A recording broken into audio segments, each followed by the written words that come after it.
Independence is strength. Collective independence. How?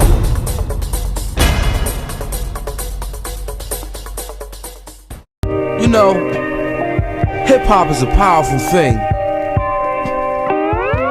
but that power can be used for or against. I love hip-hop. I said I love hip-hop. So for the love of hip-hop, let me share something with you. Listen. I got a secret, everybody come and listen. They took the money out of schools and they got rich building prisons. Tricked the people into crime with rap verses and rhyme. Made it cooler go to jail, then gave niggas time. Well, brainwashed the people with a marketing plan. Big brother all around me like he's stalking me, man. With his slogans and his phrases. Crack came on the scene along with AIDS roughly about the same time. Whatever year you have it in your mind, that's cool. AIDS, meaning Africans in deep shit, or America is doing this shit, basically came on the scene at the same time. How did these particular things helped or hindered hip-hop, in your opinion? Real short, real brief. Yes, but just keep in mind, when you answer this question, let's start from present day and roll our minds back. On the street nowadays is a drug from Russia called crocodile. Yeah. And you see the pictures of what this particular drug does to you, you can actually take off your fingertips. You understand what I'm saying? And it's ironic to me that the drug hit the street the same time the iPhone 5 with the fingertip technology. And that's strange as hell. Are you following me? But answer the question, I'm sorry, go on. All right, so first, you know, there's a lot of information. You can Google it. You can just put in relationship between drugs and the music business, right? And we'll see that the music business, not talking about hip hop, I'm talking about the music business for the entire history of the music industry. Drugs have always been a very strong influence in terms of the money, where it comes from to put records out, the money it takes to promote artists, the money it takes to rent out the hall, to get it comes from drug money. The government knows it, everybody knows it, it's a built-in part of the economy that's accounted for. They know it exists. Okay, what happened with crack as we roll back? Crack and AIDS, you're talking about the late 70s, early 80s, after we had just come out of Vietnam, we had come out of the civil rights movement, we had come out of the Black Power movement, which was more recent to that time. Independent music was the majority share of music sold in America. So the majority of the music sold in America were from independent labels, owned by primarily black people. You had Wasatch, you had Philly International, you had Motown, you had record labels across the country that were black owned, black controlled, all right? That was a problem for the white boys. They had to break that up. There's two ways we're gonna break it up. We're gonna throw money at black people, because they'll take it and buy them out, and we're gonna flood their communities with drugs.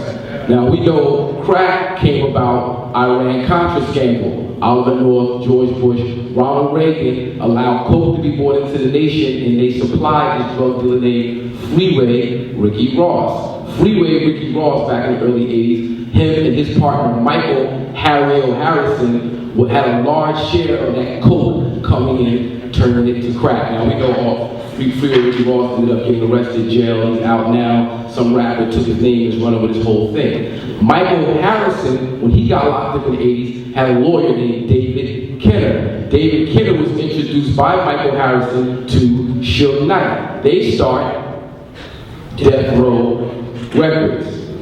All right. Crack cocaine is the foundation of the music business. If it ain't crack cocaine, if it ain't heroin, it's gonna be Molly's, it's gonna be crocodile, it's gonna be something. But we need to dumb down the market to a point where they will accept poison in their lives. They'll run to poison in their lives. And they do that through the music. They did it with the Beatles in the 60s.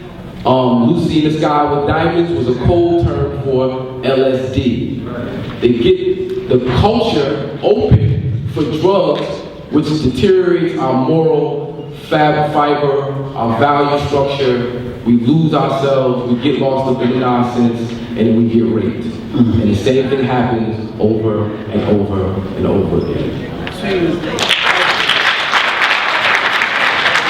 But I just want to add on to that. It's important that we tie this all back to white supremacy at the end of the day. I mean, they will paint the picture like we're the ones running to this stuff. First of all, sex isn't brand new, and sex is not exclusive to any particular demographic. Drugs, they're not brand new, right? And it's not exclusive to any particular demographic. I mean, you can go back into ancient China and they were drinking something or smoking something or injecting something. So drugs, it isn't new. But what is particular, right, and definite is that they planted it in our neighborhoods for us.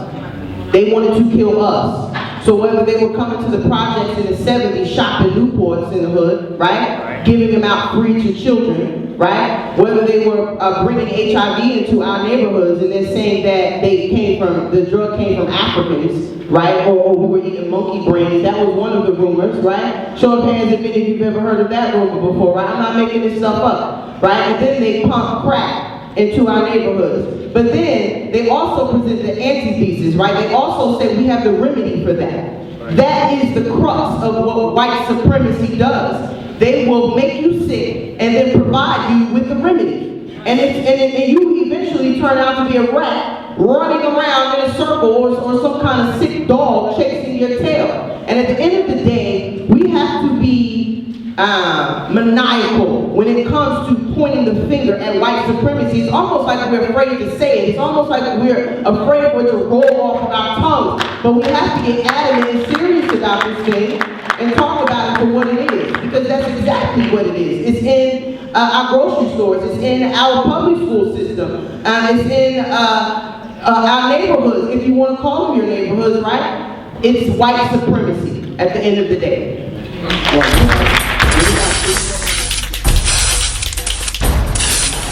Independence is strength. Collective independence is power.